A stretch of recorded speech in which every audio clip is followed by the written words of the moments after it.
to The Daily Show. I'm Josh Johnson. We've got so much to talk about tonight. Your pre-check status can't save you anymore. ICE agents get their steps in, and AI tells humanity you in danger, girl. So let's get into the headlines. Let's kick things off with an update in our war with Iran. It started about a month ago, and today President Trump spoke to the nation with some good news about the war. They did something yesterday that was amazing, actually. They gave us a present, and the present arrived today. And it was a very big present worth a tremendous amount of money. And I'm not going to tell you what that present is, but it was a very significant prize. Wait, you got a gift from the people you are currently at war with. When I was at school and they made us read the Odyssey, I couldn't believe the Trojans fell for that Trojan horse. And now I'm watching it happen in real time. The Secret Service is gonna be like, Mr. President, please don't bring that to the Situation Room. But it's expensive. And it's ticking. I bet it's a watch.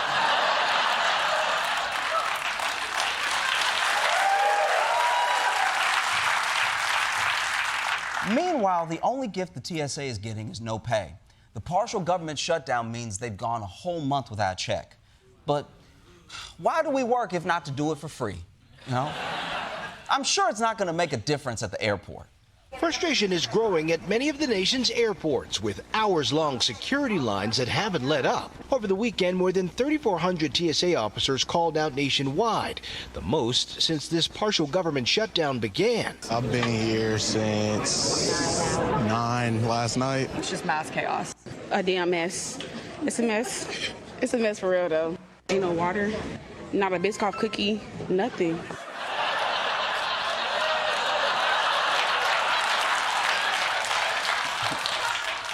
A Biscoff cookie?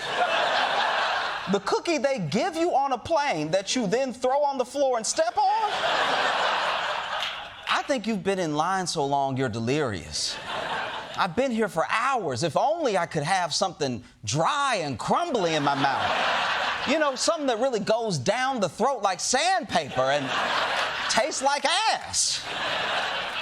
What could be worse than waiting in line for 4 hours? Our next guest's flight was at 10:45 p.m., and he did everything right. He got to the Atlanta airport at least 4 hours early, but he says he didn't get through security until 3:20 the next morning. 9 hours? Someone waited in TSA for 9 hours. You may not have started in that line as a terrorist, but after 9 hours...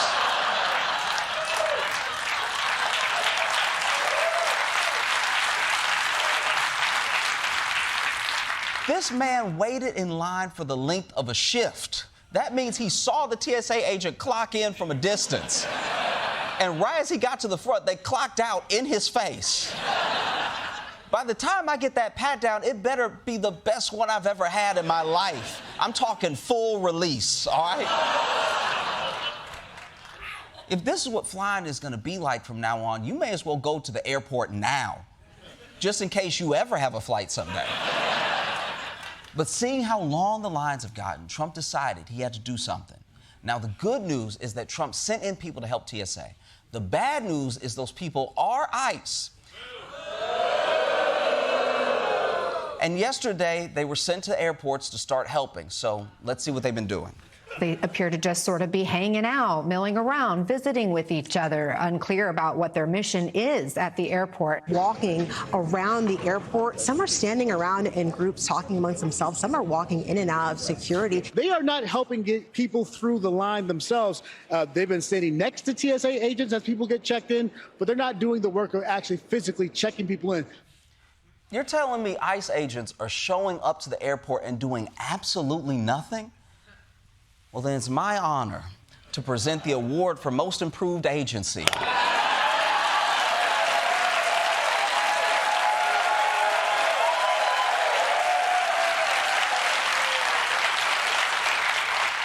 You're not doing anything, and honestly, thank God.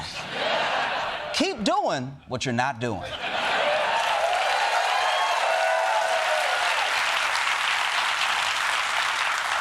Now, maybe this is the best possible scenario for ICE. Sending them to the airport can be like an after-school program for them, you know?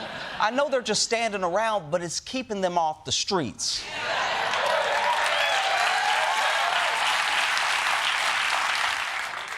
Look, it was always obvious that sending ICE into the airports wasn't going to help. The problem is that TSA workers aren't getting paid, so they're quitting and calling out sick.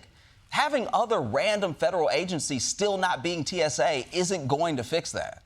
We will also bring out, if we don't have enough, we will bring out the National Guard, and where we need it, to help out at the airports. No, stop sending more agencies. You're not going to make the security line shorter. You're just going to make the Starbucks line longer.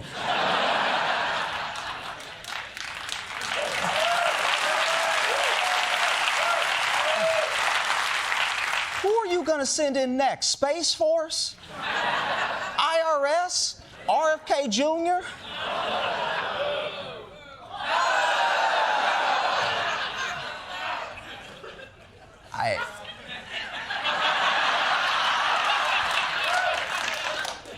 I can't scan your suitcase, but you can watch me do push-ups in jeans. Can I smell your neck?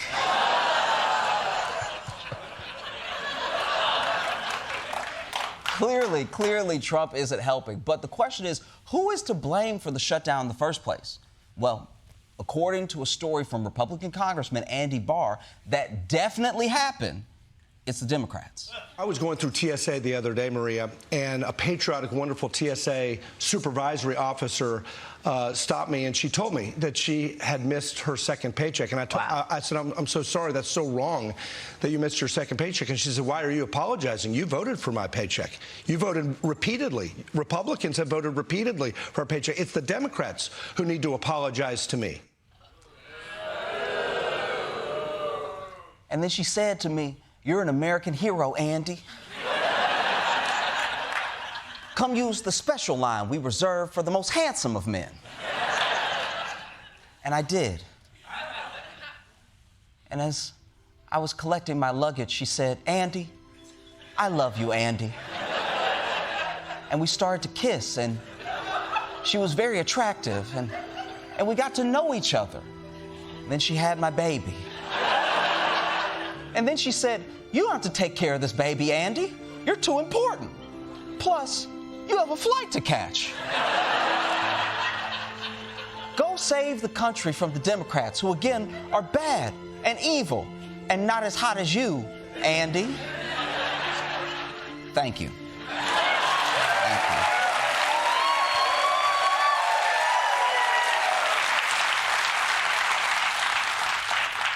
But while Andy Barr's fan fiction about this TSA adventure is obviously bullshit, it's more important to note that the underlying point he was making is also bullshit. Because even Senate Republicans admit this whole thing could have been over by now if not for one man.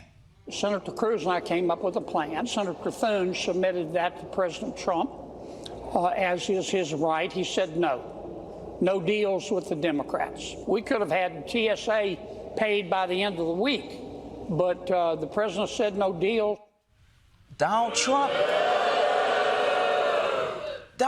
said no deal?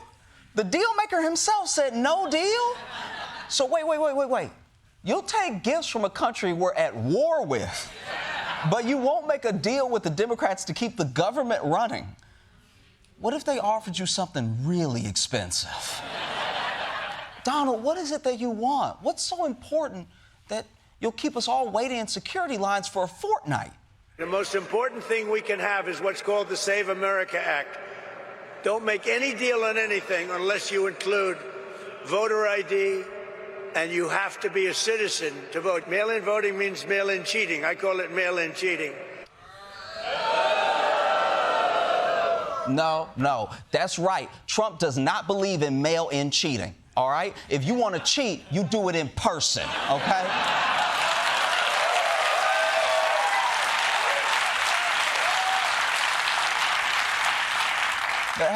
But hey, Trump is standing on principle. The man thinks voting by mail is an existential threat to democracy. Full stop. Period. President Donald Trump cast a mail-in ballot in an upcoming Florida special election. Semicolon. Asterisk, $, number 4, exclamation point. That's me cursing because Trump lies all the time. So yes, you're gonna have to wait in line at TSA like it's a sneaker drop because voting. It's the kind of logical connection that makes perfect sense if your brains are made of Biscoff.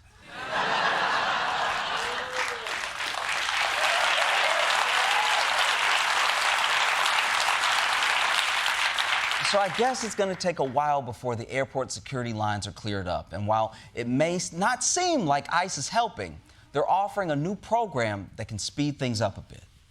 Here at DHS, we see the long airport lines, and we've sent ICE agents to help out. But we're not stopping there. Today, we're introducing ICE PreCheck, the program that speeds you through airport security, ICE style. Just pull up to the curb and a friendly masked agent will drag you by your hair directly to your gate. You won't even have to remove your shoes. And if you want to keep your laptop in your bag, no problem, unless we decide it's a problem. In which case, take your laptop out of your bag.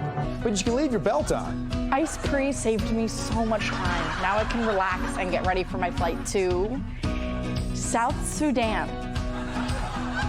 ICE PreCheck makes the airport easy. Traveling with kids?